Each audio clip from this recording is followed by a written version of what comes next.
तो फ्रेंड्स हम देखेंगे कि how many watt in 2 ampere, मतलब 2 एम्पियर मतलब कितना वैट होता है, ये हम देखेंगे। तो पहले हम पावर का फॉर्मूला निकालेंगे। So P is equal to DC में क्या होता है, V इंटू आई होता है। पावर का formula P is equal to V into I होता है DC में।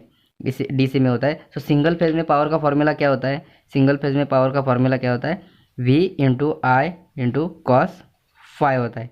सिंगल फेज में पावर का formula V into I into cos phi होता है। और थ्री फेज में पावर का फॉर्मूला होता है √3 V into I into cos phi होता है। ये थ्री फेज में पावर का फार्मूला होता है। सो सपोज हमारा DC में वोल्टेज कितना है, DC voltage suppose V is equal to 12 volt है। ओके, हमारा 12 वोल्ट DC वोल्टेज है। तो हमारा एम्पियर कितना है, 2 एम्पियर। हमें एम्पियर भी मिल गया, 2 एम्पियर है। तो हम वैट निकालेंगे, कितना निकल होता है देखेंगे। So P is equal to VI, V कितना है हमारा 12 है, एम्पियर कितना है 2 एम्पियर है। सो 24 वैट होता है। कितना होता है, 24 वैट होता है। मतलब 2 एम्पियर मतलब कितना वैट होता है DC में, 24 वैट होता है। ओके, सेम हम अभी सिंगल फेज में AC में निकालेंगे।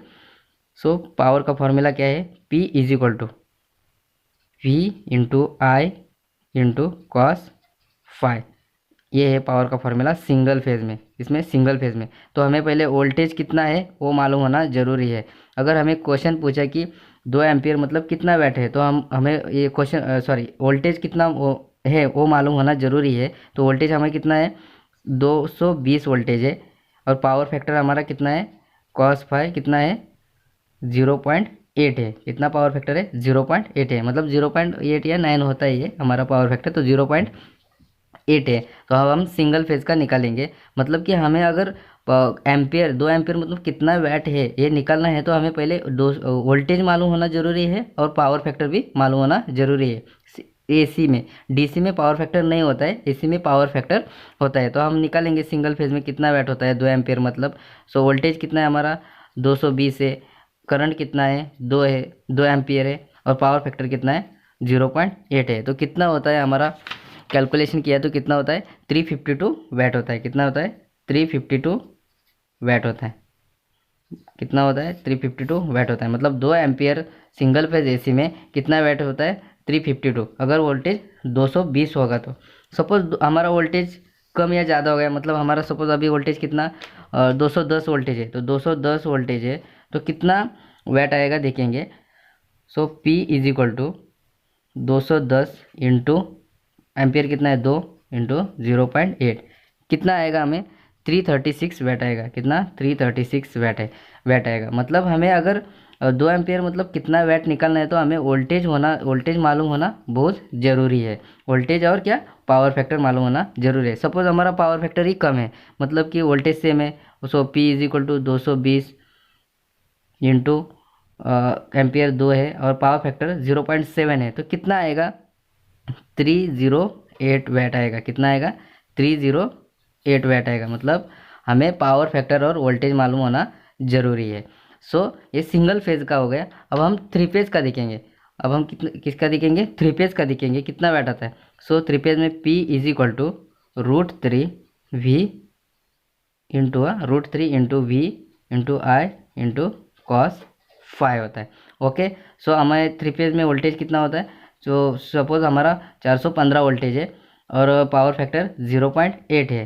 पावर फैक्टर कितना है, 0.8 है। तो हम देखेंगे √3 का वैल्यू कितना होता है 1.73 इंटू वोल्टेज कितना है हमारा 415 इंटू एम्पियर कितना है 2 एम्पियर है और पावर फैक्टर 0.8 है। तो कितना आता है हमें 1148.7 आता है। कितना आता है, 1148.7 वैट आता है। ये थ्री फेज में हमें इतना वैट आता है।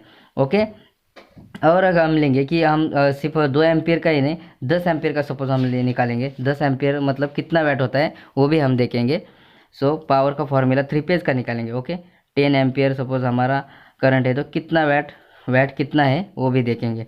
So P is equal to √3 into I into √3 V into I into cos phi. Okay, ये पावर का फॉर्मूला है थ्री फेज का।